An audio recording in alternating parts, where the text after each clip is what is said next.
Nvidia, symbol NVDA on the NASDAQ. It really needs no introduction, but I'm going to give you one anyways, just in case you're not familiar.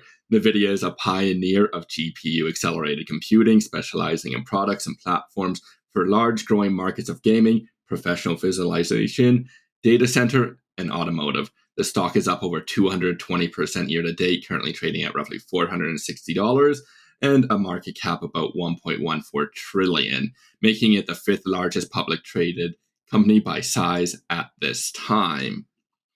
The company released its Q2 2024 results mid last week, which have beat effectively all expectations of the company's already high revenue growth. The company had a record quarterly revenue growth of $13.5 billion, beating the previous guidance, that is, of $11 billion, up 88% quarter over quarter and 101% year over year. Clearly, that's just a massive improvement for a company this size. The growth was as a result of both pricing increases as well as units sold, notably of its HGX system, which is the platform built for AI use. Notably, we saw as well higher gross margin of 70.1% compared to 64.6% in the last quarter and 43.5% in Q2 of last year. GAAP EPS was up to $2.48, up from 26% last year, while non-GAAP EPS was $2.70 versus 51% in the prior year. Again, massive increase fundamentally for the financials. The largest non-GAAP adjustment as well was share compensation, like many other companies. Materially, all of the increase in revenue and ultimately all of the income increase was from data center due to the AI gold rush. Revenue from data centers increased to $10.3 billion, up 141% from the last year's quarter, from the last quarter, and from last year it increased 171%. Whereas gaming, the second biggest segment, rose only 22% year over year to $2.5 billion.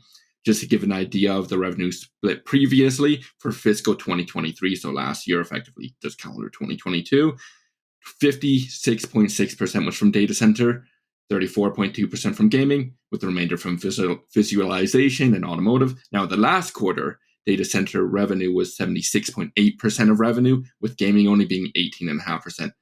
I want to make that clear. Effectively, all the growth really has been from data center, which is largely AI-driven. The headlines of Nvidia really being an AI-driven company is completely true. It is tangible, and it is trackable to see that it is entwined with AI at this time. Further, the company once again released strong guidance for Q3. Revenue is expected to be $16 billion, plus or minus 2%. This is the same percentage range they gave last quarter, which ended up being significantly surpassed. So just a grain of salt, even though it was to the upside. Last quarter, management guidance really can materially differ from what they expect, even in a couple months.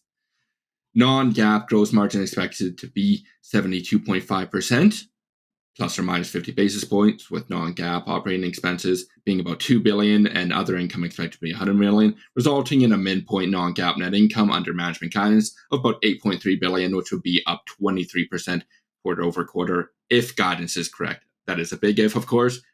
As we saw last quarter, it could be substantially higher, and of course, on the other side, it could be substantially lower. At this time, I think they need to increase their 2% range, to say the least. So, moving on to valuation, the company is trading at a trailing non-GAAP P of 88 times with a trailing price to sale of 35 times. Quite expensive valuation looking back, but of course, the company has shifted nearly all of its growth to data center AI from a mix primarily of consumer graphic and data center. However, going forward, using just analyst expectations, it is trading at roughly 48 times non-GAAP earnings and 21 times sale. If these forward valuations come true, the company still isn't exactly cheap, but it is becoming more reasonable. Not cheap, reasonable. I want to make that very clear. However, I do really want to go through a few risks because the valuation is based on large growth expectations. So really, what could derail this Nvidia AI story? First off, the company has a near monopoly on data center GPUs at this time, especially for large language models or LLM AI tasks like ChatGPT.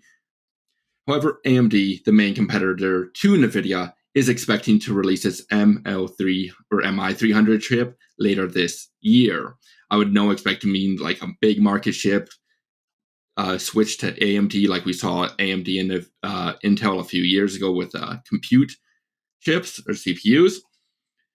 But it would not be surprising to see NVIDIA's pricing power be lowered because of this, because you have to offset, hey, we can buy two NVIDIA chip or two AMD chips to offset one NVIDIA chip. Should we make that change? Is it worthwhile for a company who's buying potentially thousands of these units to make that change? And as well, you have to look at power and price of performance, because they are using a ton of power when you're powering thousands of these chips. That is always a concern for these large data centers. So while as well, NVIDIA did say that both pricing and unit growth were part of their growth recently, they did not break out how much was pricing growth, but we can see how much their margins increased for gross margins. We saw it go from about 50% historically to now this 70%. If that does come back down just due to competition, obviously that's a massive risk. The second risk is demand does not only continue to stay high, but it needs to also stay high. We've seen previously NVIDIA saw growth from Ethereum mining in 2017 and then needed to revise its earnings significantly lower once that fell apart. While AI is by no means cryptocurrency, it clearly has more legs to it and is supported by larger players and a more tangible market. If the end market changes its needs, NVIDIA's growth would severely suffer. In this case, something similar could occur if AI's end products pretty much just stop seeing growth. We saw a big, massive growth with ChatGPT. It just set a new wave of growth expectations, new wave of products over the last year. But if it's another 5-10 years before we see that another really step up in products, you might not see that recurring investment in data center players. And they need to see that return on investment to keep on making these large billion-dollar investments over and over again, which is where NVIDIA comes in. Semiconductor investment is really just cyclical historically, and I cannot see with the advent of AI really changing that cycle. And the current heightened demand could even cause a larger difference between the peak and trough, as we are seeing this significant, really, everyone needs to get into AI at this time. Third, it is a geopolitical risk, specifically in China. In the last quarter, NVIDIA had roughly 20% of its revenue from China, which it already has sanctions set against it for NVIDIA chips. So it needs to actually sell a cut down version of its AI chips at this time. And obviously, if sanctions were to increase significantly, if it was just, hey, no more significant, or I should say, powerful AI chips, because right now it's just really a power based thing, sold to China, that would obviously cause a significant drop overnight. And it's out of NVIDIA's control. It's really just geopolitical tensions. And of course, it's stayed in many, many years, and effectively every semiconductor, there is the reliant on TSMC at this time, or Taiwan in general, for their most advanced nodes, which are manufactured there, which of course China has been threatening to invade since the end of the Civil War in 1949. So obviously that's big historic risk. Whether it happens or not, I have no idea. But if it were to happen, it'd be significant downside, so it is worth noting. Concluding, NVIDIA has strong operational growth. There's no way to say that it doesn't, but the current tailwinds of AI over the past couple quarters are already really implied in the price. The AI tailwinds need to stay strong, while they need to also overcome the potential headwinds of impending AMD competition, as well as demand risk. If it is just everyone gets in the door, but once that goes away, is there legs behind that as well for that recurrent investment? I would really argue at this time, NVIDIA is starting to become a crowded trade with the current valuations, needing to continue at high growth, but potentially having these material risks to demand, creating potentially significant downside if we do not see this recurring investment. At the core, you are investing not just in NVIDIA as a company at this time, but really in the success and growth of AI. At the current prices, I wouldn't be invested, but at lower prices, it is definitely appealing as a company. On that note, I mean, it's like you said, like it's appealing as a company. A Peter Lynch quote: "Wonderful companies become risky investments when people overpay for them." So it's just, I guess that's essentially what we're seeing here is Mm-hmm. price to perfection. And as all of a sudden you're demanding 50 times forward earnings, it's up there. GPUs are essential infrastructure for AI development, as well as cloud and a lot of other things as well.